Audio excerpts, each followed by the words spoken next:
Assalamualaikum warahmatullahi wabarakatuh. Hello my dear students, welcome to science video. So, today we continue our material, still unit 8, about where does water come from, your textbook, page 12. Okay, now please check this out. But before we start our materials, I have a question for you. Where can you find water?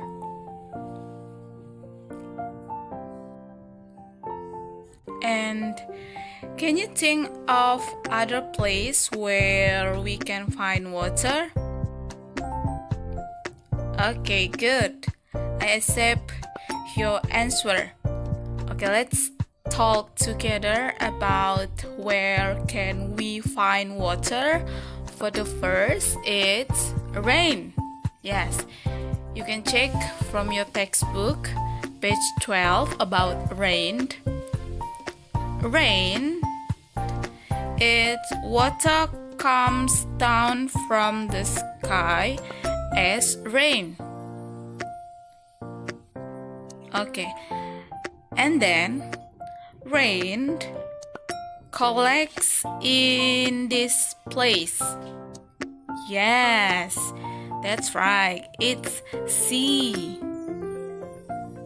But actually,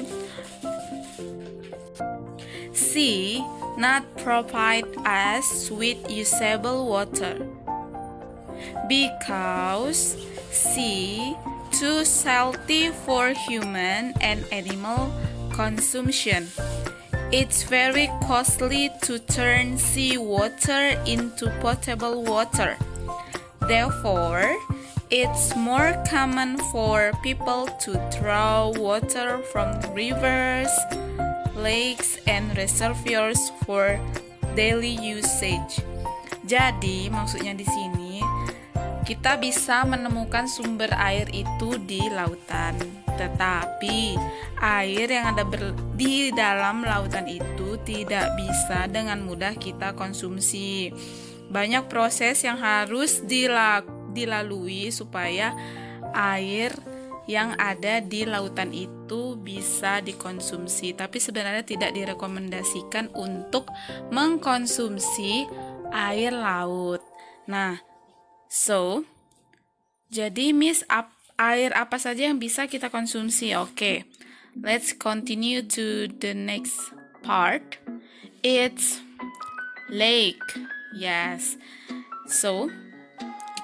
Mungkin air yang ada di danau or lake ini bisa dikonsumsi setelah di filter atau setelah diproses dengan proses yang cukup panjang sehingga dia aman untuk kita konsumsi. And next, we can find water in pond. Yes. Nah, ini dia. Nah, ini pond atau kolam juga bisa sebagai tempat tinggal beberapa hewan such as fish and kita juga bisa mengolah air ini. Kalau misalnya memang sudah tidak ada sumber air yang bersih, bisa diolah dengan proses yang cukup panjang dan banyak sehingga bisa dikonsumsi. Tapi sebenarnya tidak direkomendasikan untuk mengkonsumsi air kolam seperti ini karena lebih baik air kolam seperti ini dibuat sebagai tempat tinggal beberapa hewan seperti ikan, as you can see from this picture. Okay, next is river. Nah, ini dia river atau sungai.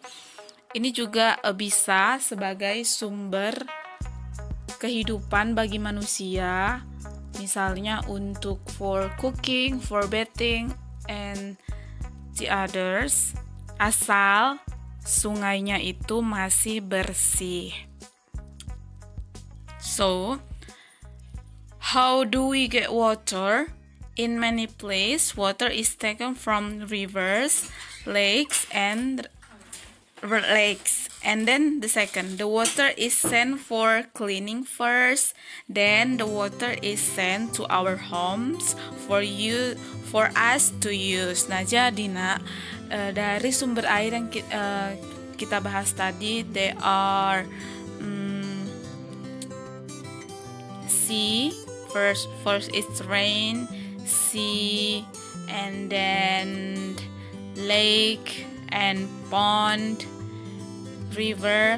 Nah, yang paling aman kita konsumsi itu atau kita gunakan untuk kehidupan sehari-hari adalah air yang berasal dari rivers atau dari lakes, dari sungai atau dari danau. Tapi sebelum kita gunakan air yang dari sungai atau dari danau itu harus kita olah supaya dia benar-benar bersih dan bisa kita gunakan untuk kehidupan kita sehari-hari. Seperti itu. Oke, you got it? Very good. Oke, let's continue. How do we use water? Page 14, your textbook. So, water is essential in our daily lives. Yes, that's right. Jadi air ini merupakan materi atau sumber kehidupan yang paling penting bagi makhluk hidup. Nah, coba kalian bayangin kalau misalnya kita hidup tanpa air, pasti nggak bisa kan, Nak? Bisa pun itu pasti sangat sulit. So, we may able to get water easily in our homes, but it's important not to take water supply for granted. Water pollution is an ongoing issue that people should know about. Nah, jadi di sini kita lanjut ke pembahasan tentang bagaimana cara menggunakan air. How do we use water? First, wash and clean. So you can use water for wash and clean your face, your hand, and for bathing of course. Nah, jadi air ini bisa kalian gunakan untuk mandi, untuk sikat gigi, dan kebutuhan lainnya. And then, second, how do we use water is for cook. Nah, like this picture, when your mom cook your favorite food,